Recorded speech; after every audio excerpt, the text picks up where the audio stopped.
We are live. This is Jennifer Sanchez. You are listening to the Wise Coffee Chat Show on WRMN 1410. You can learn more about WRMN 1410 by going to their website, WRMN1410.com. My name is Jennifer Sanchez. Before I bring on my guest, I want to introduce myself. I am the founder of Wise Alliance Network, Wise Women's Institute of Self-Development and Efficacy. I know it's super long. I'm also the founder of the newest book, Wise Women Empower Women, that's on Amazon. And I'm a real estate investor. So if anyone's looking to sell their property, let me know. And a mom of 3 beautiful girls. So that's enough about me. That's one of the questions I hate so much. Like, what do you do? I don't ask me that question. I do a lot. So that is me. I'll pass it over to Alicia. Can you introduce yourself to the listeners? Yes, I'm Alicia Marcos Birong, and I also have many hats. I'm a life coach, a hypnotherapist, a speaker. I've written 4 books, and I also have written a program called Chatter Girls, which we wrote in 2013. So we have a few years on it. And I also wrote a professional pediatric coaching program. Wow. So what is a pediatric coach first? Okay, a pediatric coach is a person who works with kids, usually from the ages of 6 to teenagers. And instead of being like a therapist, they instead empower the girls or the boys to take control of their life so they can be amazing adults. Oh, wow. I mean, and you know what? You always hear about coaching and you hear about life coaches, but you don't really hear them for children, which is totally different, right? Yes. And then here's my next question for you, right? What kind of coffee do you like to drink in the morning? I just have to ask that before we go into any more conversation. I am a latte coconut milk with 1 stevia. Oh, okay. That's very specific. Yes. Right? And they know me at Starbucks and all the other coffee places in Crystal Lake. You know, I always wondered if you have a very specific order, do coffee places know who you are? Because I'm the same way with the Starbucks. I'm like white mocha, no whip, soy milk, 1 pump of the syrup. Like literally, that's what I say every single time. So that's great to know that you like, though, that's the way you like to drink your coffee. I like asking that question. When I remember on the show, I'm like, okay, let me ask this question. So then now going back to Chatter Girls, how did all of this start? Take us to the beginning of like the reasoning that you started even Chatter Girls. Well, I was doing coaching and with women and children. And there was a day that I was in the office and I was with a 10-year-old girl. And she had some real challenges. The same day, I had a woman who was 35 years old in the next office. Mm-hmm. She had some challenges. They had the same challenge, no confidence.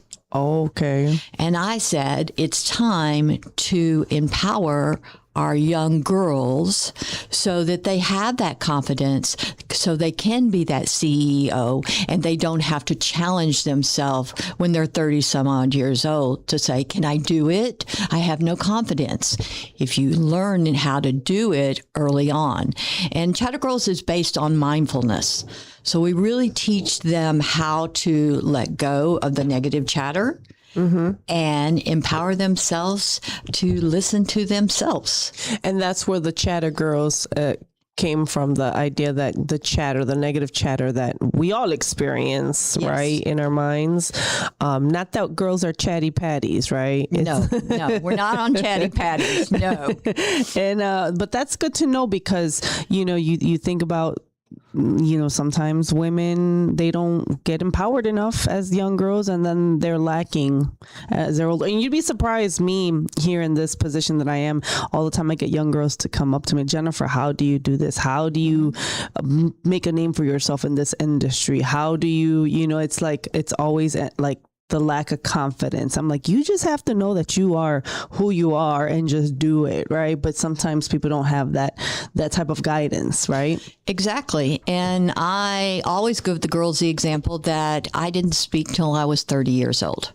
In other words, I was very naive, intrigated. I just didn't speak. Like I would have never been doing this. Yeah. But I came to a point where I let go of all the negative, and I went through this process that I put the girls through.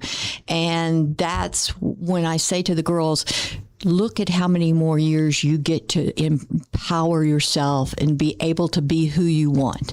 If you want to be bisexual, you can be bisexual. If you want to be the skier, be the skier. Whatever you want is yours. Mm-hmm. And a lot of them don't know that. Everybody says, oh, you need to make these certain grades. You need to do this, do what? Or you got girls at home, you know this one. Mm-hmm. Yeah, they're annoying. I'm just like, just joking. Girls are great. I never had sons, so I don't know, what it entails being a parent to a boy versus only girls. I did. Yeah, I'm sure it's different, right? Boys are more energy. And I think, like, I'm a tomboy, like I grew up, so I think I would have loved having a son because I think I would have been running around all the time, but that's just not what the cards were not for me there, right? It was just little girls. Well, and I have a son and I have a grandson, and my grandson and granddaughter are completely different, but they both have things that they want to do. My grandson wants to be a golfer. Oh, nice. And, my granddaughter wants to be a engineer, genetic person. Oh, wow. They all have their dreams, but they also have to deal with every day. And that's the reality that we need to understand. One of the things that have happened in our world, and where Chatter Girls took a break when we had COVID. And so when we took our break from COVID, I went back and looked at things and said, the world's different. Yeah, absolutely. And so I rewrote the program. Okay. I went to the point of, we have a session on the voice.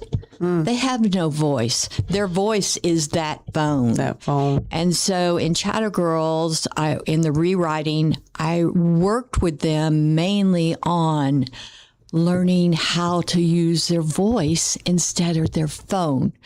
I was at a birthday party with my granddaughter. She was turning 15.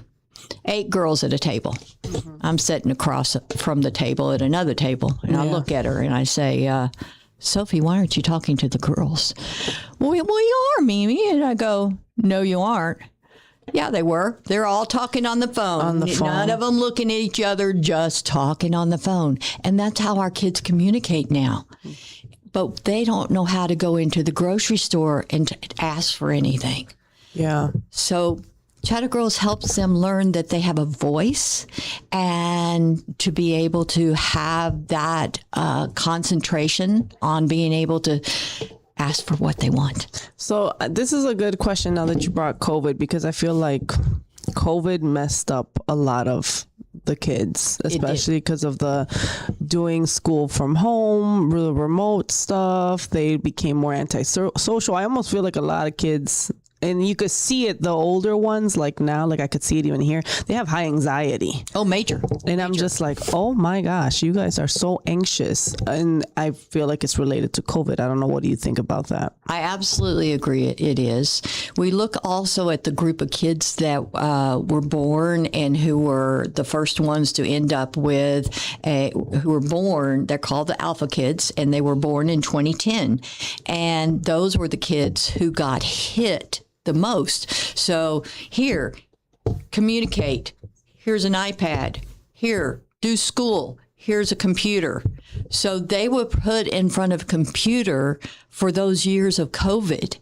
And so relationship situation was very difficult for them. And yes, they have a lot of anxiety just to communicate with their best friends, to communicate with their parents, and then just to connect with the outside world. Yeah. It seems like it was easier, my generation or older generations, right, to just be kids. You run around, you just play sports, you go outside, be home before it gets dark, right? Drink out of water hoses, right? Yes, all of that. I did all of that. Yeah, absolutely. Yeah, I was still the generation, even though I'm a millennial, I'm an older millennial, so I still got to experience a lot of like Gen X, what I guess. I've even read like I'm in the whole Zennial, like I'm in my own category, because they were like the 80s babies, right? Yeah. I think they're too young. I don't think none of the oh, you're okay. It's like he's a millennial too. But then after millennials, what is the next one is why? Who is Why? Why, Yeah. right? Why? Yeah, and I'm not in any of those generations. I'm in the 50s child, and so I did the telephone that was connected to the wall, and we played outside, and somebody rang a bell, and everybody went home, to their own houses and stuff. Our kids don't play outside. Yeah. Very seldom. I do find, especially with the girls, that the girls are less mature.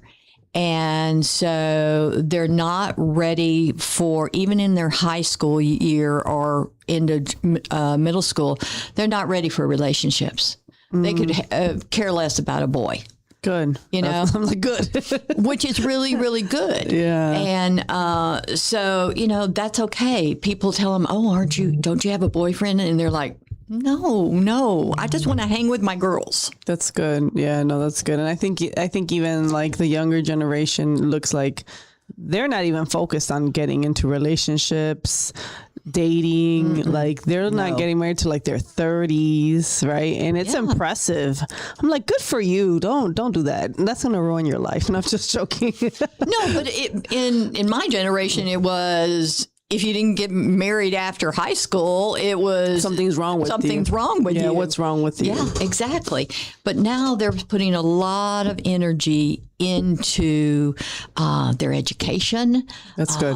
And starting to put energy into relationships, but they are with usually same sex. Yeah. And even with the guys, we find the guys have major anxiety.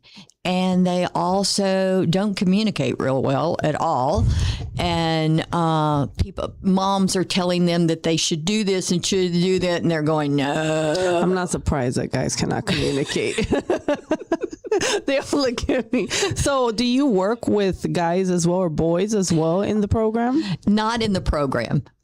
And I have a boys program written. Oh, nice. But I'm waiting for Chatter Girls to take off. And as I said to you a little bit ago, we're now to the point where we're going to sell Chatter Girls to after school programs, YWCAs. Oh, that's super cool. So that this program, that's why they'll become life coaches, leaders, because then they'll have the training to work with those kids. So are you looking to license the program essentially with other organizations? Yes. That's pretty cool. Yes. That's actually really impressive. Yes. So you're going to do that. You're going to also, you're working with the girls. You want to really focus in on the girls.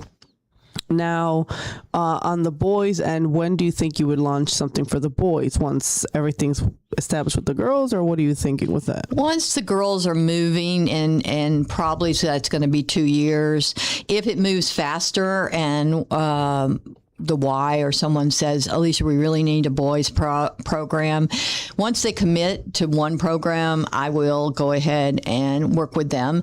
So we will do the same thing. We will teach guys how to be pediatric life coaches so that they can work with the boys. Yeah. But also we will use women in working with the boys, because I think that they need to understand both. Yeah. Especially at that time of puberty. Oh, okay. That makes sense. I understand that a lot. So with the program with And I guess I'm just trying to wrap my head around the whole program with the boys, right? What are some needs that you see boys need versus girls, especially like nowadays, especially after COVID? Are there similarities or do they have their own needs? They have some of the same needs, but they're different. Boys will isolate more. They don't usually always have a group unless they're like in sports or something like that. Okay. But they isolate more. We're seeing a lot of more ADD kids. ADHD is what I'm trying to say. And a lot of anxiety. A lot of anxiety. So most of the time, a boy would come in from school, walk into their room, slam their door, and not come out until there's food. Pretty much how it goes. Right, guys? So, yeah, I mean. The grown men are like, yeah. Yeah, exactly. So, and that's how my son was. And so the program, boys do groups different than girls do. Mm-hmm. So like in Chatter Girls, we have activities, and then we do what we call Journey to the Mind. It's teaching them to shut their minds off and listen to themselves and accept who they are.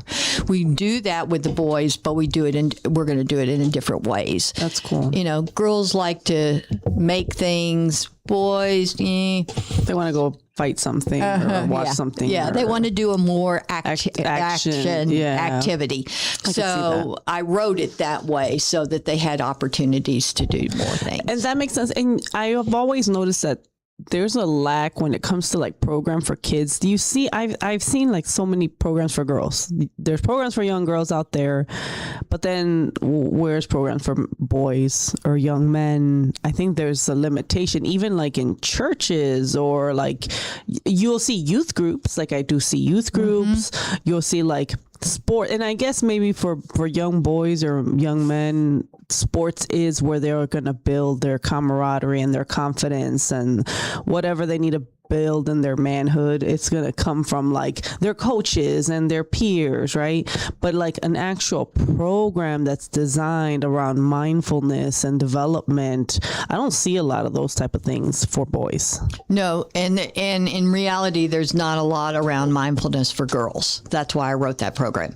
There's a lot of ones that you run with, or you do this, or you do that. But when it comes to girls, it's different. And when it comes to boys, it's different. And so it's a situation of parents feel like, well, I'll put them in this sport, like you're talking, mm-hmm. And they'll get it. They'll figure it out. But not every kid, even if they're the greatest baseball player in the world, they find difficulty, anxiety, attention situations, and they're not helped in those sports to get there. So they need a program to be able to get them to be confident at their sports instead of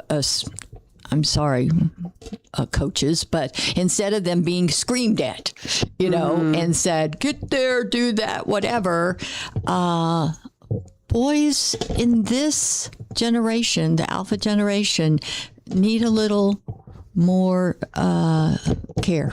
Okay. The other part is they need to be removed from the computer. Oh, yeah.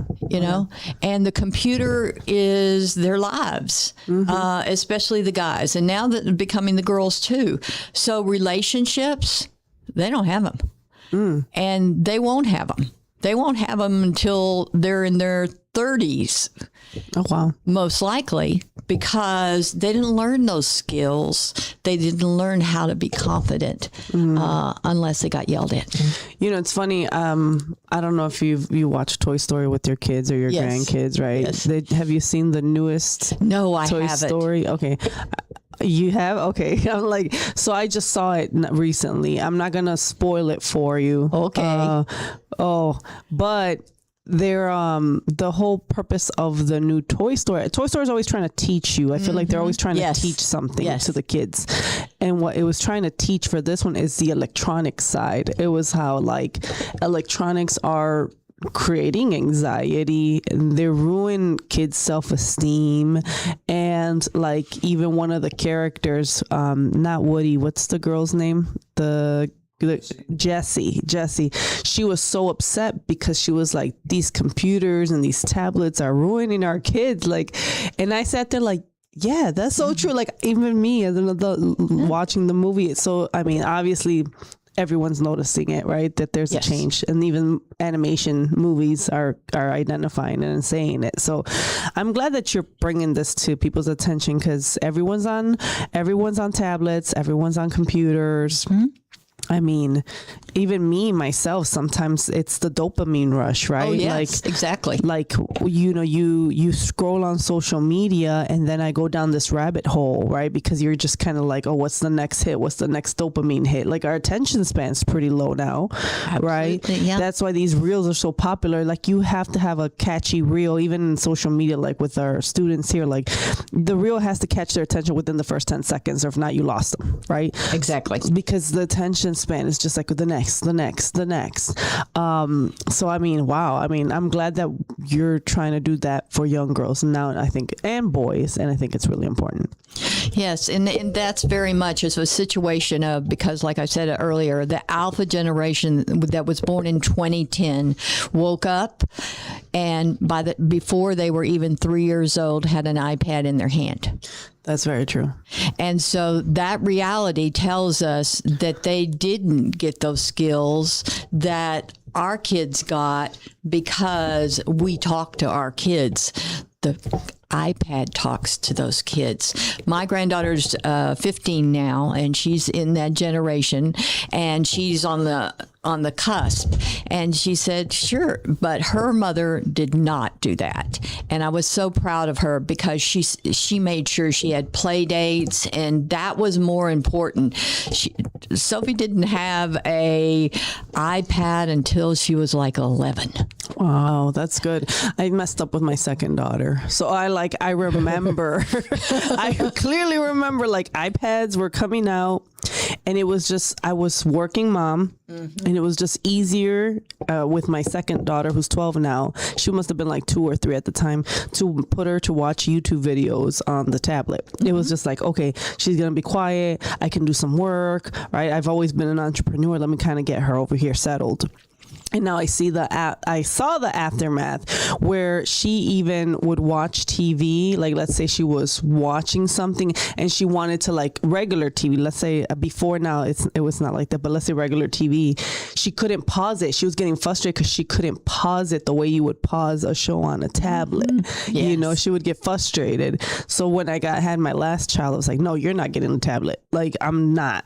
You're trying to change it up a little bit, right? And be a little bit wiser as a parent, because I saw how it took the effect, right? Yeah, right, wise. But yeah, no, this is a good conversation. And I think a lot of people need the technology is hurtful.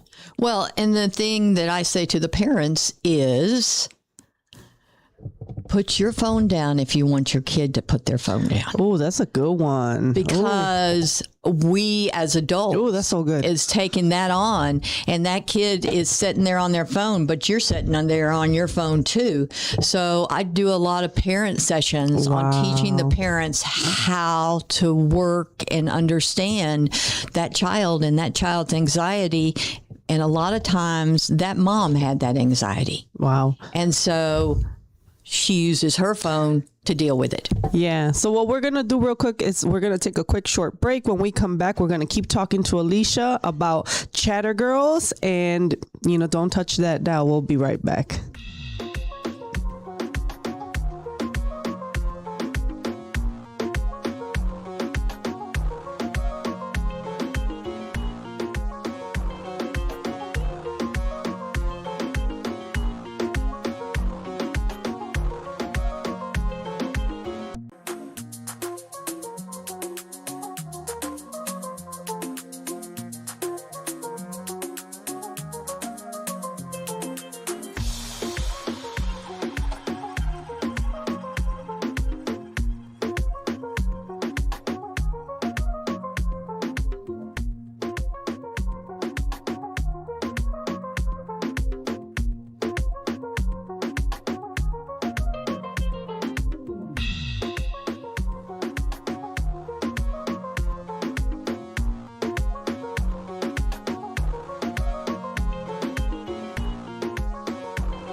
All right, we are back with Alicia from Chatter Girls, the nonprofit organization. If you're just jumping on, you are listening to the Wise Coffee Chat Show on WRMN 1410.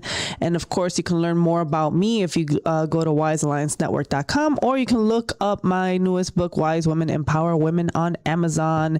Make sure you get your copy there and support. So what I love about Chatter Girls, it's a nationally recognized nonprofit. How do you feel about that? That's a big thing for me because I wrote it.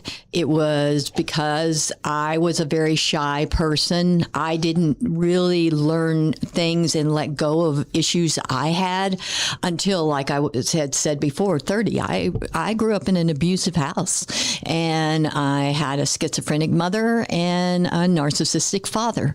Wow. And so it was a difficult childhood. I will always say the nuns saved my life. Really? I really do. So tell me a little bit about the nuns, because I know, so funny thing, for those that don't know, when I had my other show years ago at the Lombard campus, you were one of my guests. Yes. And that was one of the biggest things that stood out to me, was that you grew up with nuns, right? Yeah. From the last time we spoke. And it's been, almost 10 years since that's happened, right? Yes. So share with the listeners, your upbringing. Why did you go to with the nuns? Well, I went to a Catholic school. Both my parents were Catholic. And so I had some problems. And at that time, they didn't know what it was. I did not find out until I was in college that I was dyslexic. Oh, wow. And so my father was always late. So he'd drive us to school. We'd get to school, and Sister Margaret Rose was standing on the stairs and going, "Alicia, get in your room, get in your room." And because I wasn't a good student, I sat next to Sister Margaret Rose most of my life. Oh, wow. And, and she would sit there with her little stick, like everybody said, the little ruler. And I would start to write a word, and she would see I was spelling it wrong, and she would hit her stick. Well, no. She was trying to get me to pay attention. But in reality, I never studied. I had a dysfunctional family. Went home. My mom was smoking a cigarette, drinking a cup of coffee, and watching TV.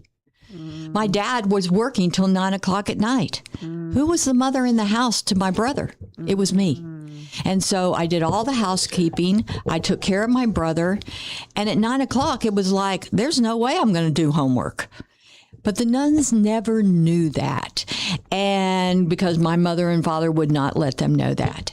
So I made it through grade school, and then I went to high school, and it was the same nuns. We had girls on one side, boys on the other side, until my senior year, and I had a boy in my class. We had boys in my class. I almost freaked. I'll tell you that story another day. But it was different because they were starting to figure out that the reason why I couldn't do math and I couldn't do English was there was something wrong. But they couldn't figure out what it was. So I ended up learning from them the most important thing, which I was telling you a little while ago, the Sister Rita Claire, she's 96 years old right now.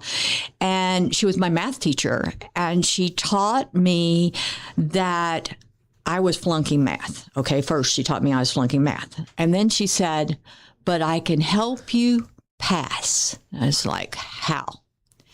Go with me every Wednesday to work with the kids in the inner city. And I'll give you points. Well, first my parents said no, but then we got them to do.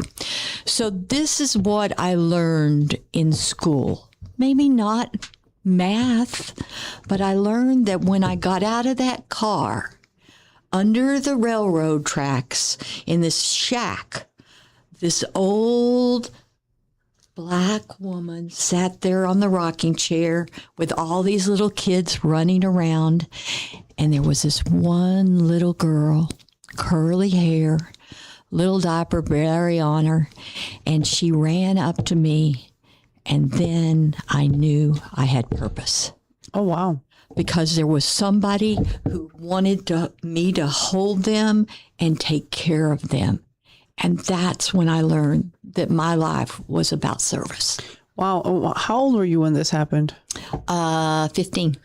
Wow. And that's, I mean, to have that epiphany or realization or, you know, that young, right? To be like, I know I'm meant to serve. Yeah. That's amazing. And they continue to always teach us that. And I'm still friends with them. I still go to see them. But they're the reason why I have values in my life. They're the reason why I have Chatter Girls. It's because they taught me math and English, but they taught me service. They taught me that I could live in the fanciest house in town, but if I'm not serving, I have no value. And that's what I teach the girls in Chatter Girls. I teach the girls how to serve each other in the program. So we do an activity where they actually ask the other person, what do you want to be? What do you want to be? What do you want to be good at? Do you want to pass a class? Do you want to be able to tumble? And so because of that, then the other person knows it. And then so then they get each other's numbers. And they talk and they text each other. How are you doing on tumbling? You know, how are you doing in that math class? And so we're teaching those girls then to care about somebody else besides themselves. Wow, that's awesome. And I think that makes, I mean, I love I love to serve as well, right? I like to do things for others because to me, that's always my love language. Mm-hmm. It fills my cup. But I think you learn so much by serving someone else. It almost gives you the sense of there's more to life than just you. It's not all about you, right? It's about other people. And then it gives you more of it's more meaningful when you do stuff for other people, right? So I love that you're teaching even girls to do that because I think, and it's almost philanthropic, right? It's philanthropy, right? So you're giving back, you're doing things for others. I mean, I've been a big, with my daughters trying to get them to do things to serve, right? Let's go do stuff for the homeless. You know, I always try doing that like once a year, like do something so that you can see, right? Especially my oldest. But yeah, no, that's awesome that you did that. Thanks. Yeah, I love that.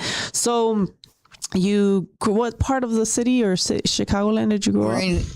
I didn't grow up in Chicago. You grew up in Texas. Yeah, I grew up in Fort Worth, Texas. Yeah, I knew. I was like, wait, I don't think it was Chicago. So you grew up in Texas. So all of this happened in Texas? Yeah. Okay, in Texas. When did you decide to move into the Midwest? Let's see, 8 cities later. Okay. So I've lived in 8 states. Okay. In Texas, I had a degree in science, but I ended up being a youth minister in a Catholic parish. Okay. And then my husband got transferred to New Orleans, so I went back to school and got some more accreditation to be a youth minister. Then I got the opportunity to go to Kalamazoo, Michigan, and be the diocesan youth minister. Okay. And then I moved to Atlanta and got to be the youth minister at the Archdiocese and work for the first Black Archbishop. And that was amazing. But then it came to a point where me and the church weren't working because I had 2 teenage kids and I couldn't support them. And that was the challenge. And so I had 4 jobs. I worked at Neiman Marcus. I worked for the church. I worked at another retail store. And I did a little bit of everything to support my kids. And I came to a place where I was sitting with a bishop and I said, I don't know if I can stay anymore. And he said, why not? I said, because I think I'm losing my faith. And I said, because all the challenges and all this political stuff, I said, I don't want to be a part of that. So I left.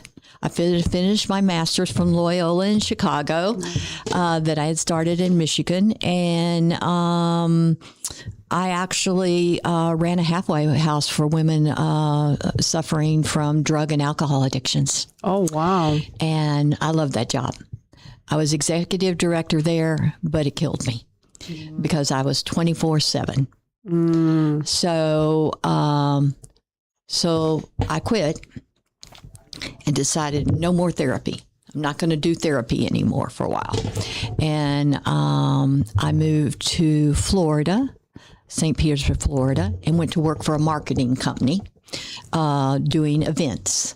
And that's what the other thing I had done. I started my own events business when I was in Georgia. And so I worked there for about a year and then got the opportunity to move to New Orleans. I mean, not to New Orleans, to Santa Fe, New Mexico. Wow. And then I went to hypnosis school. Oh, wow. And because I always was interested in the subconscious. Well, I know hypnosis was just recently recognized by the medical industry, by medicine, as actual, you could probably say it better, but basically it's recognized by the medicine world that they're legit. Yes. Because for so many years they thought that was like not something credible or reliable or whatever, right? They were saying. Right. But I remember a couple of years ago I read that now they see it as a form of medicine. I was like, oh, that's pretty cool. It is cool. And I went to a hypnosis school, but I wanted to work with kids. Nobody was doing it. Wow. So I developed my own program. I wrote a program and I started teaching other people how to work with children. And I worked with children in Santa Fe. And then I moved to the place I never wanted to leave, even though I'm here, was San Diego, California. Oh. I wouldn't want to leave either.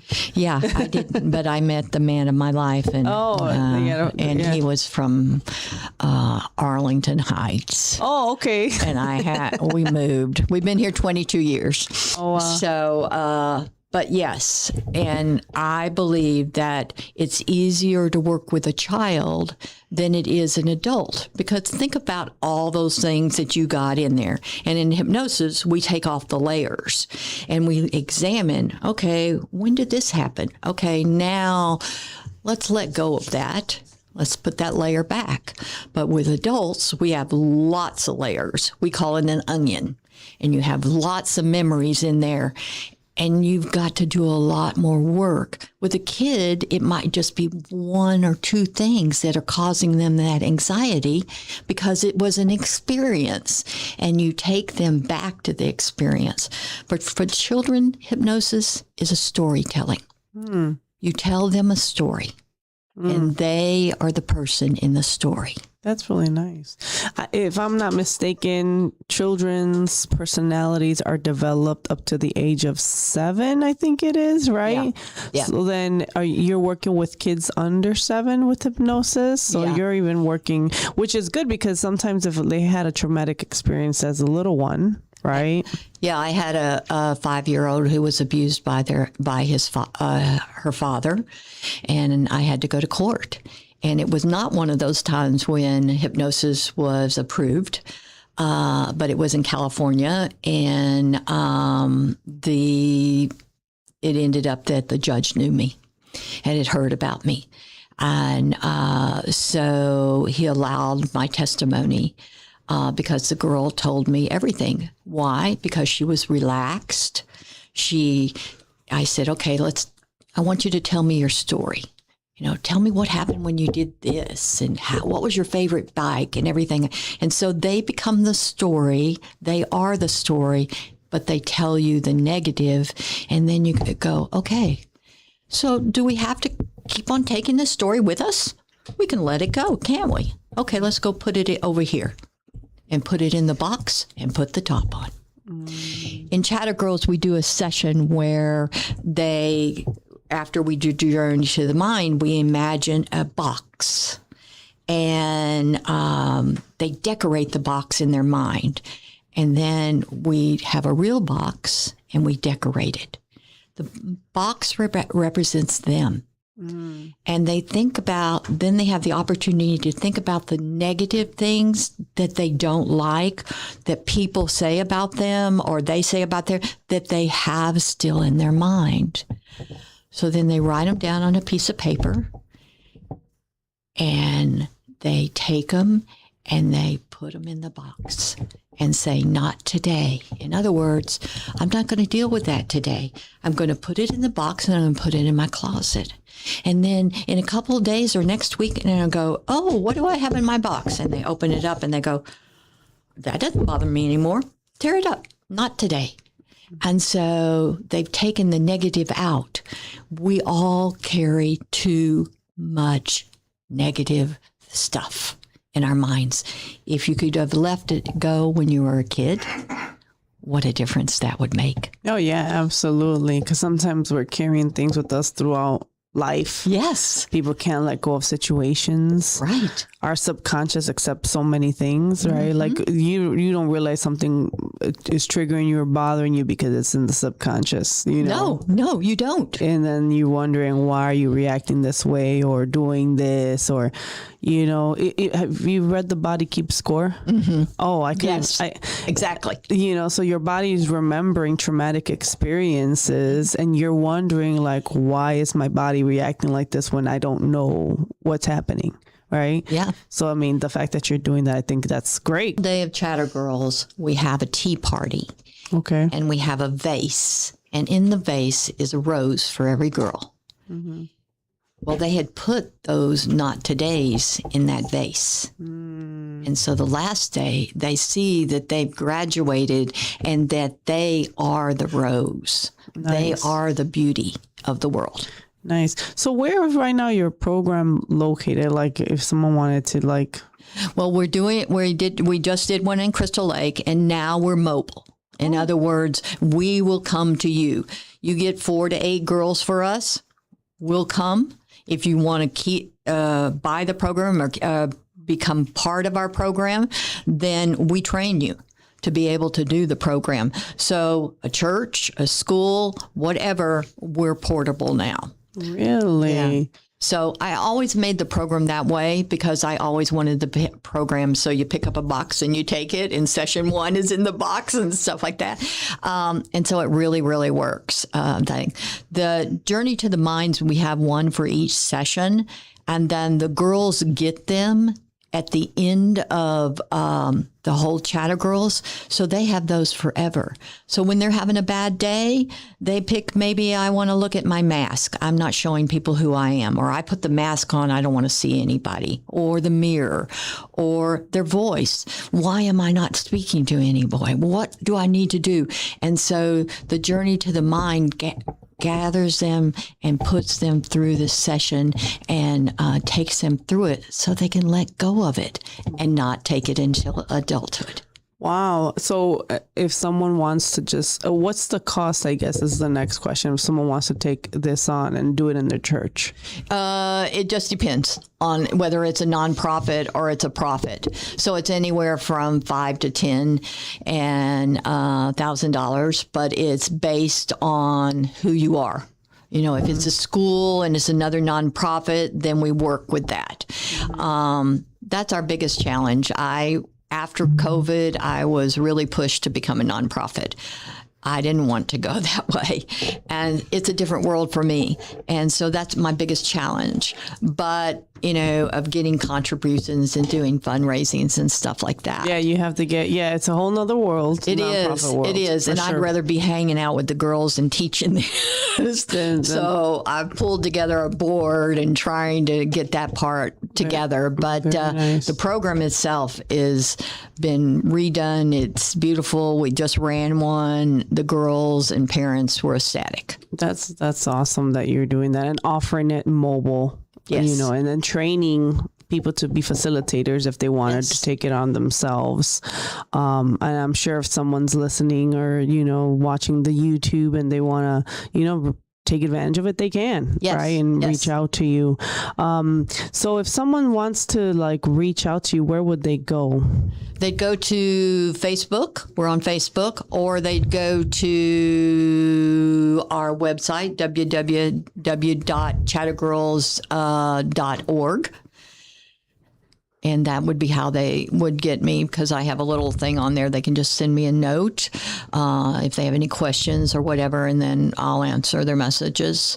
I'm getting ready to finish my speaker website, and so I'm going to start speaking nationally. Very nice. I didn't know I spoke so much. That's why I was asking you the other day. You were. And I was like, she spoke at my first conference. Yeah. The first women's conference, I think you spoke at it, correct? At the Radisson Yes. Blue. Was it the first one? I think it was my first one. Two of them. You spoke at two of them? Yes. Okay, because I know I did three. So if you spoke at two of them, you must have spoken to the first and the third, because they were both at the RAD. You were both live, right? Yeah. Well, we were both at the RAG, but so then I went back to look at where I spoke, and I ended up having over 50 pictures of speaking. And I'm like, I didn't know I spoke that much, but I'm excited about that because I can get the message out to more people, and more people can grab on and do a Chatter Girls in their own areas, no matter where they are. Yeah. I know that when we were offline, you were talking about anxiety, and you were talking about like a coping mechanism that you do, if I'm not mistaken, right? Something about the swing. Tell us a little bit about that. Well, when I was a kid, I had a lot of anxiety, and my granddaughter does too. And I wrote the program for her. And so Sophie would always get anxious about going to school and other people's opinions of her and stuff. And so I said, well, go swing. And so she comes in the summer with us, and we have a swing and stuff. And I always tell her, I said, okay, let's just get on the swing. Think of what's bothering you and push your legs as fast as you can. And every time you swing forward, exhale and let it go. Exhale and let it go. And then start inhaling the beauty all around you. The sky, the stars, the trees. Look at that beauty that you get to take in. And you don't have to take that anxiety with you. Mm-hmm. And one of the things is that mindfulness can be done that way. Mm-hmm, mm-hmm. And you keep that image in your mind. And I think if people practice more mindfulness, there's just so many health benefits to it, right? I did mindfulness before anybody was doing mindfulness. I mean, in reality, because that's what you do in hypnosis. Yeah. Well, I mean, something as when I coach in my coaching program that I do once a year, I tell the women, like, do your bed and actually be mindful of doing your bed, meaning like touch it, look at it, like actually experience doing the bed. That's a mindfulness activity. Yeah, absolutely. And because sometimes we're like robots. We're just doing things, not thinking. How many times have you driven a car and then you're like, you got to your destination, but you don't even remember how you got to your destination, right? Absolutely. Absolutely. Oh, I'm here. Oh. Yeah. And then you're like, what did I do? That's because you're not being mindful. You're just letting you're on autopilot. Yeah. Right? Yeah. And I think that's when you're most susceptible to things, right? Exactly. I mean, we drive the car and it's pouring down rain. And instead of going, oh, this is beautiful rain, instead we're going, oh my God, what am I going to do in this rain and everything? But we don't look at the beauty of what the rain's going to give us. Yeah. Yeah. So again, where do they go if they want to reach out to you? They can go to our website and or our Facebook page. Okay. And Chattergirls.org. Chattergirls.org. And I'm sure she takes on, I'm sure if anyone wants to donate, support, go to the website. She's a 501c3. But I thank you so much for being here this morning with us, taking the time. And thank you to the team and the guys here that are supporting the show, as well as the team back at WR Men that puts it out there. But I think this is such a great conversation. We need more conversations about our little ones this, right? I'll come back. Because they're the next generation for sure. And it's important. So thank you again for being here. But yeah, you guys are listening to WR Men 1410. You can learn more about them at WRmen1410.com, and learn more about me. Just find me, Wise Jennifer Sanchez, on all social media platforms, or Wise Coffee Chat. Thank you so much, guys. Have a great rest of your week. God bless.